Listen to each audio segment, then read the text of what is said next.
saan ka ba nakalocate? Okay? What is your present location? You can still change it to experience the different seasons in life and the different opportunities. Para each time na makikita mo yung mga outside positive day delivers, this is local shall be added unto you. Ang ibig sabihin mga tingnan. So second is to be with my eyes para maging righteous. Start your journey on how to become rich. Thank you very much. Let's go, let's go.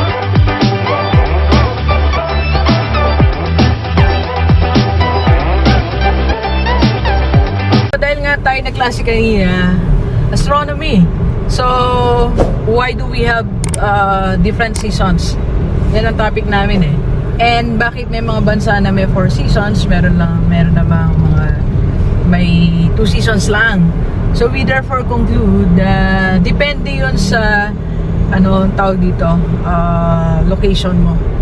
Okay?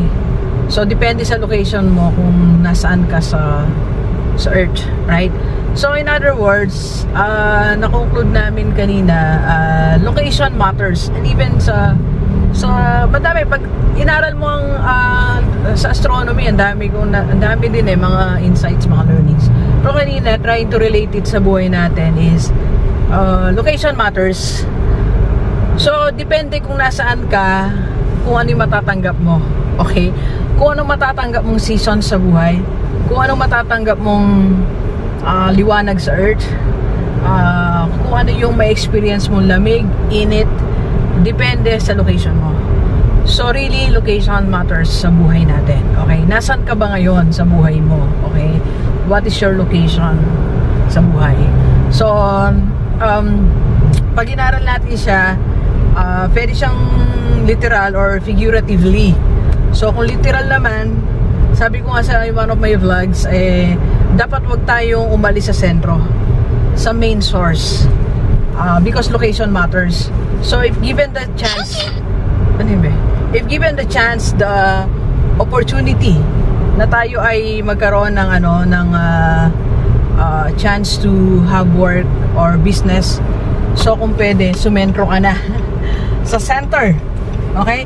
Para lahat may experience mo, lahat ng seasons of life, lahat ng opportunities, lahat ng klase ng tao mamimit mo. Okay?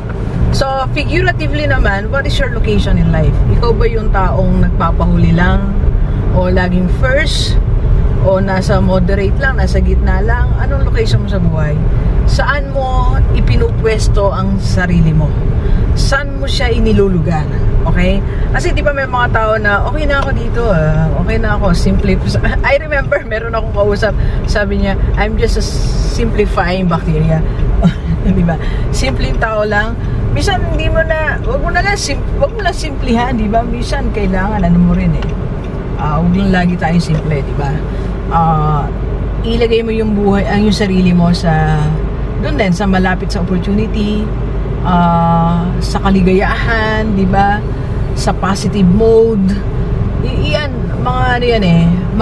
meron tayong control diyan. Buti pa yung kanina, minsan wala tayong control kasi nandiyan tayo nakatira sa malayo, pero meron pa rin naman choice para umiba ka ng lugar, di ba? Literally, di ba?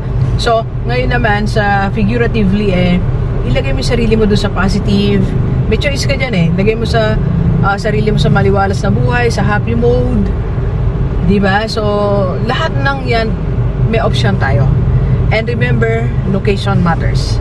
Ang question ko sa iyo ngayon, ang challenge ko, saan ka ba nakalocate? Okay? What is your present location?